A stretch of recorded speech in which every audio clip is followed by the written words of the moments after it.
Hi, everybody. Welcome to another Chats with Children. I hope you're safe and well. It's a lovely sunny day here in Surrey. The sun is shining down and it's going to shine even more because I'm delighted to be joined by Carmen, Marín, Delgado de Robles, who is the quality control scientist for microbiology at Roche Pharma. And the reason Carmen and I are having a chat today is because she's presenting next week at Pharmalab Virtal on method validation strategy for recombinant factor C in adherence to 3R principles for animal welfare. And so I thought we would catch up and use this as a bit of a preview for the event next week and find a little bit more about her presentation, what she's talking about. So, hola, Carmen, how are you? I'm fine. How are you doing? I'm very, very well. It's lovely to meet you. Now, although I said, hola, you're not actually in Spain, are you? Where are you based and where are you calling in from today? I'm sitting in Kaiserslautern, which is at the border with from Switzerland with Germany. All right. And hopefully the sun is shining where you are this morning, at least. Yeah, today finally it is. Good. Well, before we start talking about your presentation, some of the things around that, would you mind giving viewers a quick overview of your role and your background? Sure. So I am, as you said, a scientist for microbiology at the Quality Control Lab in Kaiserslautern. I'm mainly involved with endotoxin and pyrogen testing matters in our laboratory and also with other microbiology matters like clean room qualification and so on and so on. Prior to this, I was working in Penzberg, also for Roche Pharma, and I have a biotech background. Brilliant. Yeah. All right, now, so for a layman like me, let's start off with a really basic question. So what is rFC and when is it used? So rFC is a recombinant factor C, and it is basically an animal-free alternative to the test that we do currently use at the lab for endotoxin testing. The test that we currently use that is a basis on, or we use the blood from a specific crab, which is called the horseshoe crab. Sure. And yeah, that's the test that we currently use for endotoxin testing, and we would like to switch to the animal-free alternative that is rFC. Right. Okay. And what do you mean by compendial method? A compendial method is a method that is is on the guidelines from health authorities or the pharmacopoeias that are the guidelines that we use for knowing how should we test our products our medicines in order to ensure that their quality is good enough for not having any risks for the patients that will be taking the medicines. Right. Okay. So one question got confused: if rFC is a compendial method, why will you be talking about its method validation at the conference? Well, that's what I was hearing, what you just said at the beginning when I started with this project, that rFC is a compendial method. And we're new rFC users at Roche, and I found this regulatory situation really confusing at the beginning. Right. Because some sites were saying it is a compendial method, and other sites, so compendial again means that it is written in these pharmacopoeias and these books, where our guidelines are that we have to follow, and others were saying that it is not a safe method to use. And well, taking into account that we are neutral to any marketing interests from the different tests, and sure. We have patient safety as a main focus. Of course. But again, we have also, we're also very conscious about our environmental responsibility, and we have innovation as a main core of Roche's business. So when we heard, okay, it's compendial, it's not compendial, we're scientists, right? So we did what we always do, and it's just to look into the published information and the sources that we trust, which are in this case the pharmacopoeias, different guidelines, and scientific publications from scientific journals. And now we kind of have our own interpretation of the situation, and we concluded that unfortunately life is not as easy as we thought at the beginning, which means we do not agree with the saying that this method is compendial. And basically in our talk we will be sharing the information, how our interpretation of the situation is, and what challenges we found, and how we are facing this validation of the method. Brilliant. All right. Well, look, without you going through the whole presentation that you're going to give next week, because that would sort of ruin the surprise, if you like, what you're going to do next week. Can you share one of those challenges that you are facing, or that you faced when you were looking at the method? Mm-hmm. So one of the challenges that we found is that we struggled a bit with the acceptance criteria that were used for the parameters. There are specific parameters that we have to show when we want to use a method that is not compendial, so it's not written in the pharmacopoeias.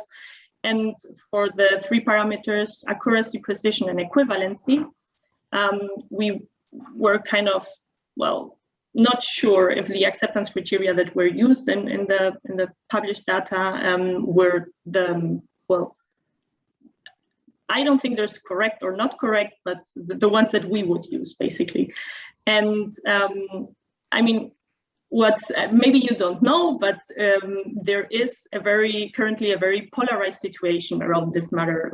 I know, I do know. Sorry, yeah, I do know. I've worked in the sector for quite long. Yeah, sure.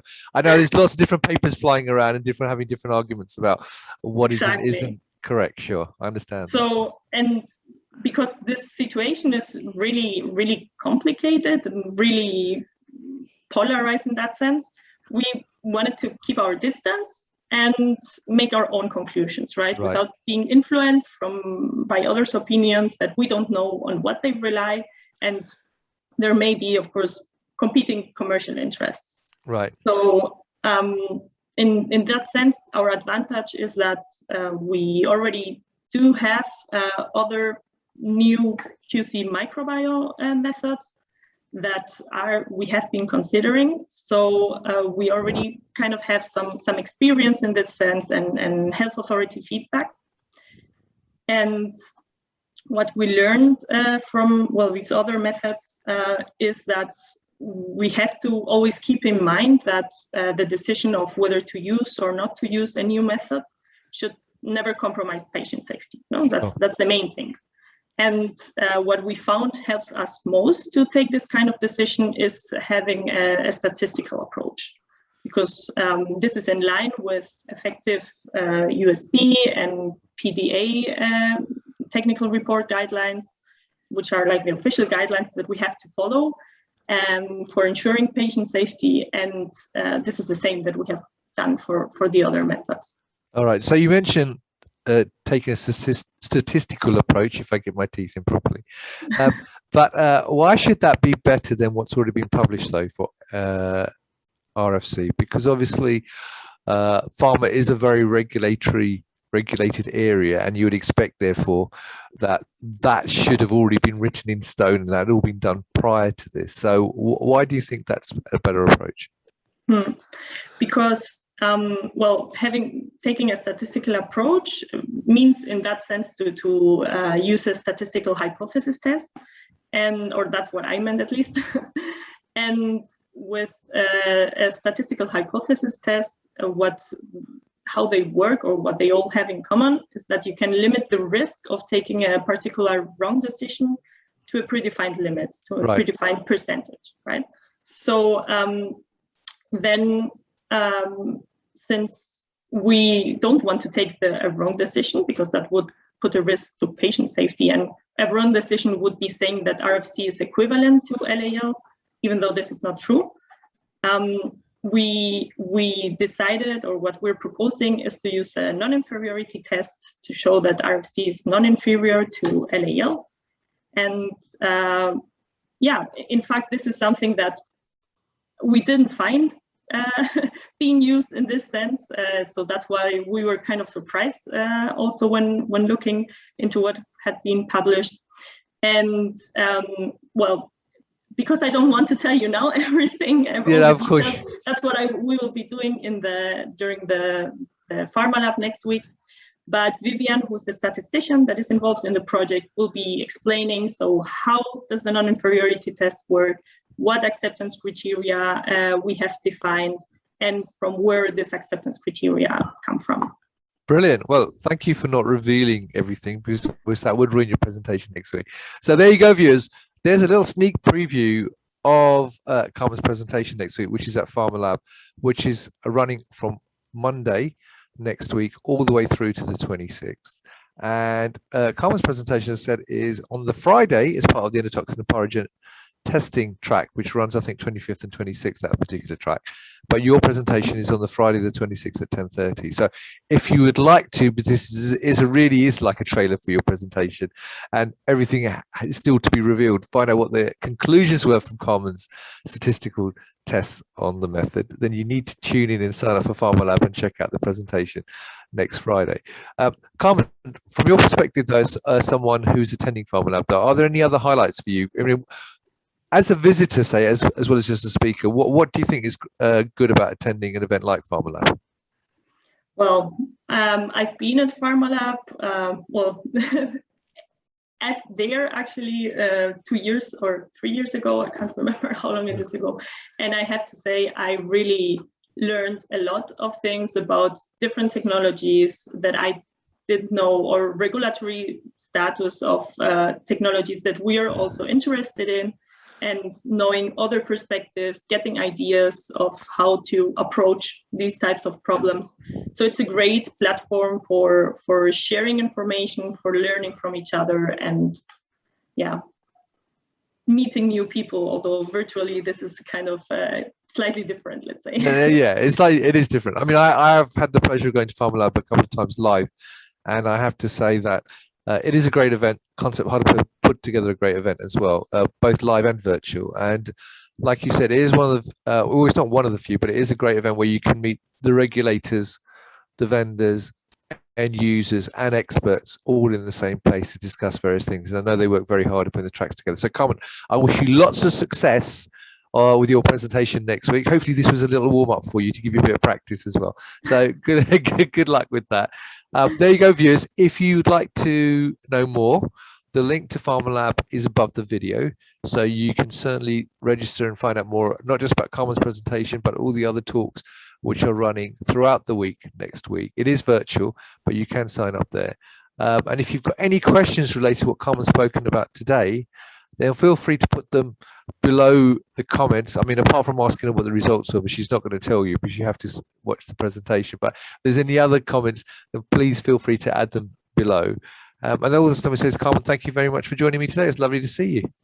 Thanks to you. It was really fun, and well, hope to see you again soon. Yeah, and hopefully maybe we can catch up in person next year at Pharmalab when it goes live, hopefully in person. That would be great. That would be great. So there you go, viewers. I hope you found that useful. If you'd like to know more, then please register for the event. The link is above the video.